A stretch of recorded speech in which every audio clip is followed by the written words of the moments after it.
Hacer overclock.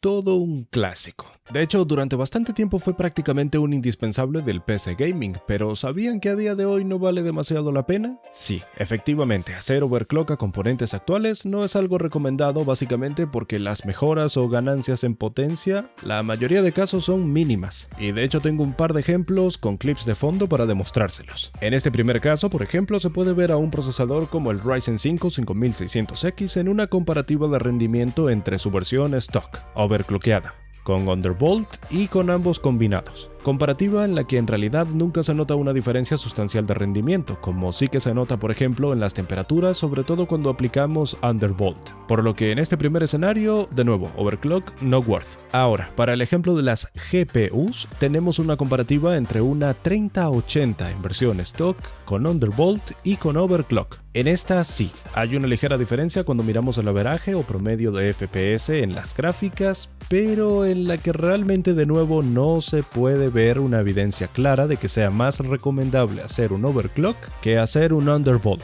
Básicamente porque si hacemos un overclock estaríamos forzando los componentes internos de nuestro hardware, haciendo que se calienten más, y todo por solamente un par de frames extras que en la mayoría de casos ni se van a notar porque los FPS ya de por sí son bastante altos. Por último, pero por supuesto no menos importante, por favor, si tienen un monitor y quieren hacerle overclock para llevarlo de, no sé, 60 a 72, 75 Hz, no lo hagan. Se pueden cargar el monitor fácilmente en el proceso y además solamente van a ganar ¿qué? 10, 15 Hz. Eso prácticamente ni siquiera se nota.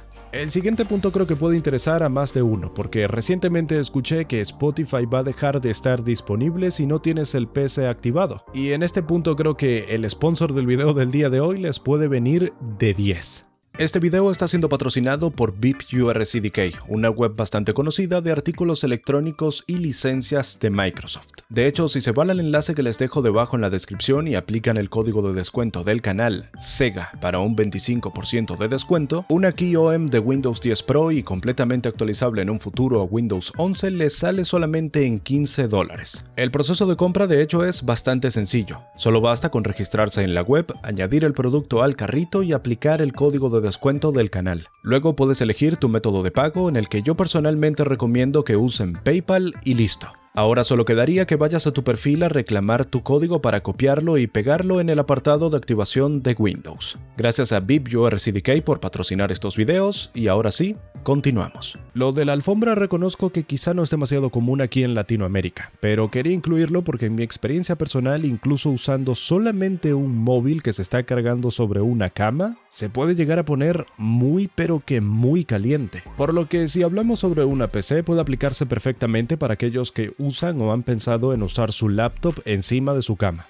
Cuidado, esto sin duda puede llegar a dañar tu PC. La explicación a esto es bastante sencilla y es básicamente porque este tipo de superficies suelen tapar todas las salidas o entradas de aire de un PC, impidiendo que en este caso haya un buen flujo de aire en el sistema de disipación del equipo. De hecho, no tengo demasiada evidencia al respecto, pero podría jurar que incluso si tu PC tiene un sistema de refrigeración pasiva, en según qué situaciones y sobre todo en según qué usos podría llegar a afectarle también, sobre todo por ejemplo si pones demasiada carga de trabajo o demasiada carga gráfica. Miren este case, tiene literalmente 12 fans o ventiladores adentro y cuesta unos $260. Se ve bastante espacioso, pero ¿saben qué? Tiene un airflow o un flujo de aire terrible, lo que hace que en este caso sea mucho más caliente que muchos otros cases que son muchísimo más económicos y sobre todo un poco más compactos. En este punto en concreto tengo algo de experiencia, ya que por ejemplo cuando compré mi case, que es un Thermaltake B250 por si a alguien le interesa, un case bastante bonito estéticamente y con suficiente espacio como para poder poner prácticamente cualquier GPU o refrigeración dentro, y que de hecho uno de los puntos que más me gustó era que venía con 3 fans frontales instalados y uno en la parte trasera. No tiene el mejor flujo de aire que podríamos llegar a pedir, ya que básicamente por el diseño de su panel frontal, que tiene solamente 2 pequeñas tomas de aire, los fans frontales casi no hacen que entre aire fresco al case. Lo malo de esto es que naturalmente las temperaturas internas del case estaban ligeramente altas, por lo que en mi caso en concreto mi gráfica subió bastante la temperatura. Es una gráfica bastante caliente, tiene un consumo bastante alto. En mi caso por suerte pude arreglar arreglarlo con solamente poner 2 fans superiores para tratar de suplir el trabajo de los frontales, pero siempre me quedó la espinita de que si hubiese elegido mejor mi case, quizá no habría tenido que gastarme $50 extras en comprar 3 nuevos fans. Aunque por otra parte también hacen que la PC se vea bien sexy.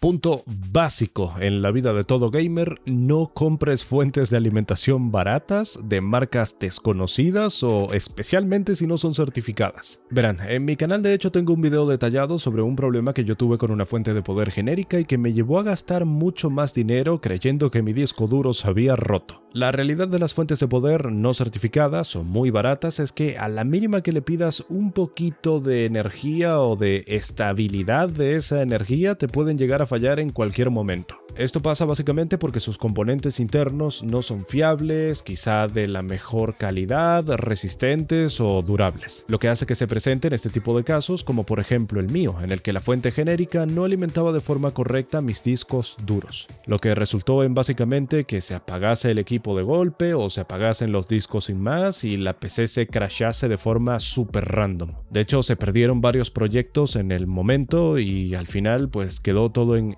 F. El sistema no se pudo salvar y todo lo que había dentro, F también. En mi caso, por suerte, era un PC relativamente básico, pero imagínense si tienen instalada, por ejemplo, una gráfica, quizá más de un disco, un procesador decente con un disipador, y tienen que confiar el bienestar de todo esto a una fuente de este estilo. No sé. Este en concreto va a ser un tip bien ricolín que les voy a dejar por aquí, pero les recomiendo que siempre que vayan a instalar un programa utilicen la instalación personalizada. Seamos realistas, al momento de instalar un programa la mayoría de nosotros haría el típico clic compulsivo en el botón de Next hasta instalar el programa. Pero ¿sabían que usando la instalación personalizada pueden llegar a disminuir las probabilidades de que el típico navegador, aplicación o hasta juego que compren en el Steam verde les termine instalando software que ustedes no deseaban? A ver, no prometo nada en casos de malware o spyware, pero en algunas ocasiones hay programas que traen autochequeados, por decirlo de alguna forma, algunos programas software espías o directamente lo que yo llamaría personalmente programas spam y que normalmente los instalamos sin saber. Así que ahí se las deja el tío Sega. El software puede ser determinante de la velocidad y rendimiento del sistema mucho más allá de simplemente el hardware, como por ejemplo procesadores o gráficas. Así que si tu PC se pone lento, podría ser simplemente que el uso del disco o el SSD esté bastante alto por culpa del sistema. Este punto de hecho puede que sea el primero de la lista que no va a dañar directamente tu PC, pero sí que podría llegar a dañar tu experiencia de usuario en él. Y si no sabes demasiado sobre el tema o no lo puedes identificar, incluso podría causarte un montón de dolores de cabeza pensando que se jodió tu hardware. Estoy segurísimo de que en algún momento todos hemos experimentado ralentizaciones en el PC. Típico que estás utilizando el sistema y se te termina lagueando o simplemente no responde en alguna tarea. Bueno, no sé si lo sabías, pero en la mayoría de casos esto se puede deber a problemas de memoria. Rara vez tiene que ver con la memoria RAM, a no ser que tengas un montón de multitarea, pero casi siempre con el uso del disco, independientemente de si estás usando un disco duro convencional o HDD, o hasta directamente si usas un SSD SATA, como es el de mi caso, que sí, que pueden llegar a ser 1000 veces más rápidos que los HDD, pero de igual forma se pueden llegar a saturar si estás descomprimiendo archivos, instalando aplicaciones, o si Windows por algún motivo quiere hacer un escaneo de antivirus. Así que nada, déjenme saber su opinión debajo en comentarios, su like, suscripción se agradece un montonazo, vamos a llegar a los 100k este año, y sin nada más que decir nos vemos en un próximo video. Bye bye.